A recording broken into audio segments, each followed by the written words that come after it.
So what I have, my bolt that I've centered up.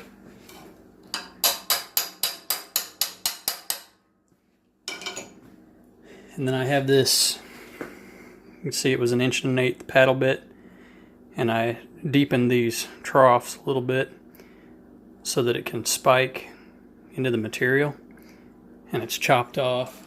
This was just an old junk bit. I didn't sacrifice a good bit for this.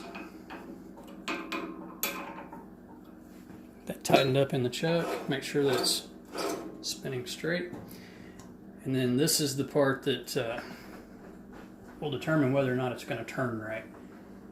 You want to crank up, try to have it centered up, and then when it makes contact, before you set it, turn it with the chuck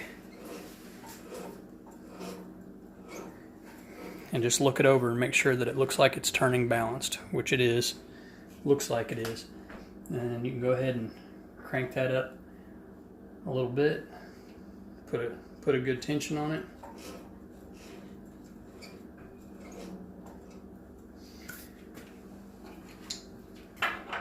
Now I've got to set my work surface with this bolt back here, so one of these days I'll put a handle on this. Okay, so now that should be ready to turn. The only other thing I need to do is run a bolt. And I'm just using things that I've got around my shop. I've got this big bolt. It's a 5/8 diameter bolt, and it wouldn't quite fit in one of these slots. So what I did, see if you can see it here, I took the belt sander and I sanded down the threads on two sides. You can kind of see that. Now that doesn't affect it being able to bolt up or anything like that, but what it does is allow that 5/8 bolt to fit down into that 1/2" hole. And then I can set it as close as I want to my workpiece, nut it up from the bottom, make sure it's not going to touch. I mean, you want it close, but not, you know, against it. So see, that's the high spot right there. So that's pretty close. That's probably as close as I want to get. Now I'll tighten everything up, turn it on, and we'll do a little bit of shaping.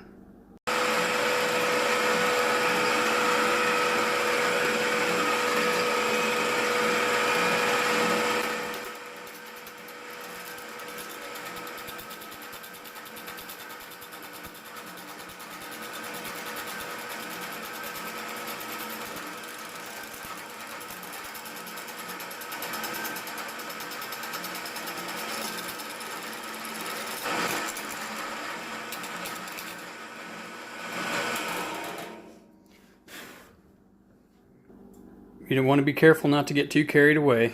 This isn't a full-blown lathe, but I'm just using a 1/4" chisel, and I sharpened it up a little bit before I started to make sure it was good and sharp.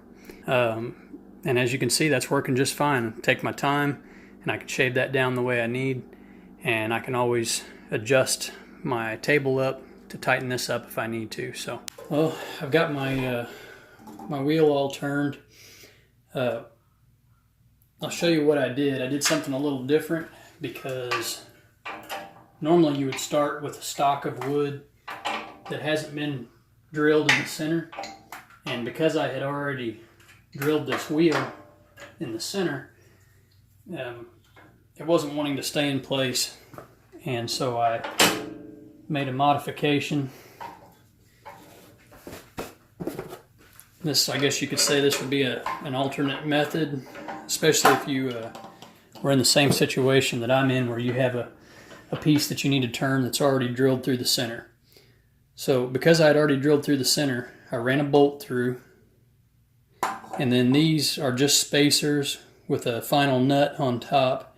That's because this bolt isn't threaded all the way, so I just needed to get up here where I could tighten this up. Washer on top, washer on bottom. And then on the bottom here, get this where you can see it good. All I did was center punched the middle of the head of that bolt and then took a 1/8" bit and drilled just deep enough to have a small centered hole there. And I placed that centered hole right onto my pin point, like so, and then chucked it up. Actually, what I did was I chucked it up first, brought it down with it in line in the chuck, and then centered it up on that bolt. You know, I moved my table until I had it centered up just perfect, and then brought it together, and it turned out great. As you can see, I was able to dish that out a little bit on top just for fun.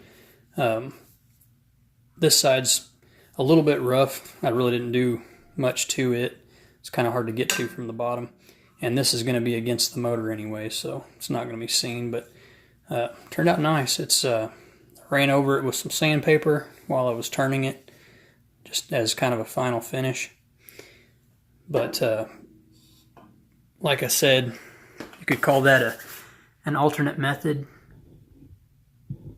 This pin with this in the chuck would work great with just a piece of stock that hasn't been drilled into, because then this is going to get a really good bite, and this is going to sit pretty close to the surface of the wood without sinking down. So what was happening, since this was already pre-drilled, because of the way I did it to cut these pieces out before I laminated them, the hole that was in the middle of those, it was pushing down farther and farther onto this, so this couldn't maintain a good bite, and it kept slipping, and I just couldn't have that. So took everything down, ran my bolt back through it, drilled that hole in the head, chucked it up, worked out fantastic. I sprayed a little bit of WD-40 on the top of that pin, but it didn't even wear it down. So, you know, it wasn't pushing down on it very hard, just enough to have contact to stay in line. So anyway, turning your drill press into a lathe, it's pretty simple. It works. Of course, it's not ideal to use it that way all the time.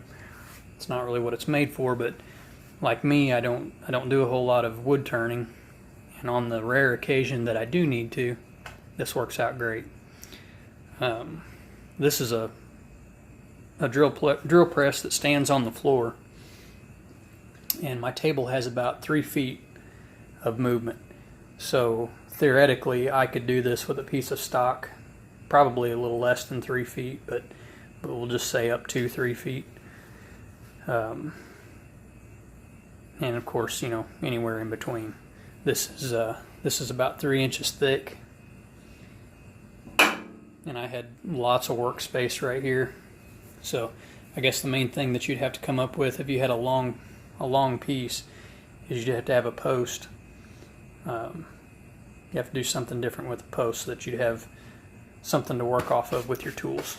But this worked out great with that being a smooth bolt, and it's nice and heavy, so I mean it had no movement to it at all. It's a good work surface. And again, thanks for watching.